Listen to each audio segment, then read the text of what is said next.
ଭଉଣୀ କହୁଥିଲି।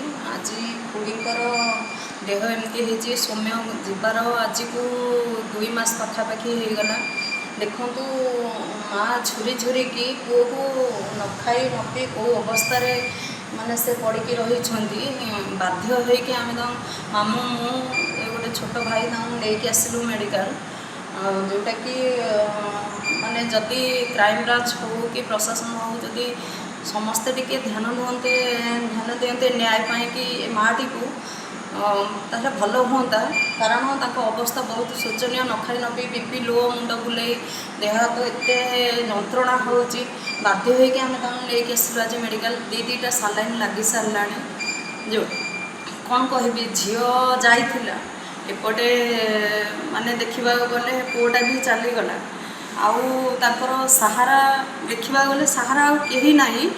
ଯେଉଁଟାକି ବୁଢ଼ାବୁଢ଼ୀ 2 ଜଣ ଯାକ କେଉଁ ଅବସ୍ଥାରେ ଘରେ ପଡ଼ିକି ରହି ନ ଖାଇ ନ ପିଇକି ଆଜି କେତେ କଷ୍ଟ ପାଉଛନ୍ତି।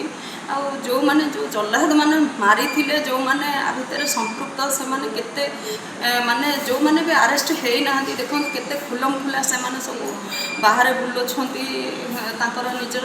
ଆଉ ଯେଉଁମାନେ ବି ଆରେଷ୍ଟ ହେଇଛନ୍ତି, ଜେଲରେ ଅଛନ୍ତି, ଦେଖନ୍ତୁ ତାଙ୍କର କିଛି ଅସୁବିଧା ହେଉନି। କାରଣ ସେମାନେ ତ ଆରାମସେ ଖାଇ ପିଇକିରି ଜେଲ୍ ଭିତରେ ବସିଛନ୍ତି ନା। କିନ୍ତୁ ଗୋଟେ ମାଆର ଅବସ୍ଥା ଦେଖନ୍ତୁ କ'ଣ ହେଇଛି। ଦେଖନ୍ତୁ ସେ ତା ପୁଅକୁ ଝୁରି ଝୁରିକି, ଏମିତିରେ ଝିଅ ବି ଯାଇଥିଲା। କ'ଣ କହିବି, ଦେଖନ୍ତୁ ତା ପୁଅକୁ ଝୁରି ଝୁରି ନ ଖାଇ ନ ପିଇ ସେ କେଉଁ ଅବସ୍ଥାରେ ଆଜି ପଡ଼ିଛି। ଦରକାର ପଡ଼ିଲେ ଏମିତି ବି କହିହେଉନି, ତା ଦେହ ବି ଠିକ୍ ହେଇପାରେ ନ ହେଇପାରେ, କଟକ ବି ଯାଇପାରନ୍ତି, କିନ୍ତୁ କିଛି କହିବି ହେଉନି। ଆମେ ଦିନ 11ଟା 10ଟା 11ଟାରୁ ଆସିଥିଲୁ, ସେ ଦିନ 3ଟା ବାଜିବ। ଏତିକି ମୋର କିନ୍ତୁ ଏତିକି ପ୍ରାର୍ଥନା ଭଗବାନଙ୍କ ପାଖରେ, କ୍ରାଇମବ୍ରାଞ୍ଚ ପାଖରେ, NHRCଙ୍କ ପାଖରେ, ଯେ ଖୁଡ଼ୀଙ୍କୁ ନ୍ୟାୟ ମିଳୁ, ସୌମ୍ୟର ମାଆକୁ ନ୍ୟାୟ ମିଳୁ।